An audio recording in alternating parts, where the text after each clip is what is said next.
Hi hello नमस्कार, तुमचं माझ्या चॅनलवरती स्वागत आहे। आज मी तुम्हाला शेजवान राईसची रेसिपी दाखवणार आहे। हॉटेलमध्ये खाण्यापेक्षा घरीच करा ना शेजवान राईस। बघा, मी कढई घेतली आहे। कढईमध्ये तेल टाकून लसूण, मिरची आणि अद्रकचं कुटून टाकलं आहे तेलामध्ये। हे बघा, छानपैकी परतून घ्यायचं लसूण, मिरची, अद्रक तेलामध्ये। हे बघा, छान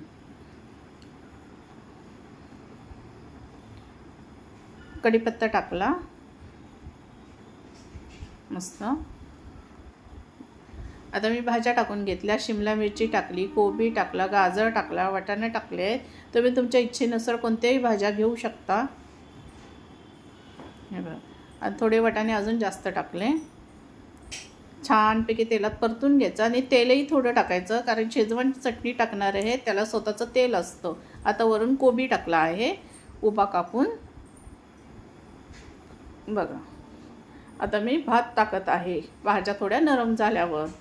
हा मी बासमती राईस घेतला आहे। हे बघा, छानपैकी हे बघा, असा मोकळा मोकळा दिसला पाहिजे भात परतून भाज्यांमध्ये। हे बघा, छान। आता मी 2 ते 3 चमचे शेजवान चटणी घेतली आहे। हे बघा, आता मी ते भातात मिक्स करून घेत आहे। हे बघा, असं छानपैकी मिक्स करून भाज्यांमध्ये भातांमध्ये मस्तपैकी मिक्स करून घ्यायचं। आता मी वरून कोथिंबीर टाकली आहे आणि ह्याच्यामध्ये भातामध्ये मीठ असल्यामुळे मी मीठ नाही टाकलेलं। आणि तुम्हाला जर टाकायचं भाज्यांमध्ये तर थोडं मीठ चवीनुसार टाका। तुम्ही अजून माझ्या चॅनलला सबस्क्राईब केलं नसेल, कमेंट केलं नसेल तर प्लीज सबस्क्राईब करा। आणि माझी रेसिपी आवडली असेल तर कमेंटद्वारे सांगा।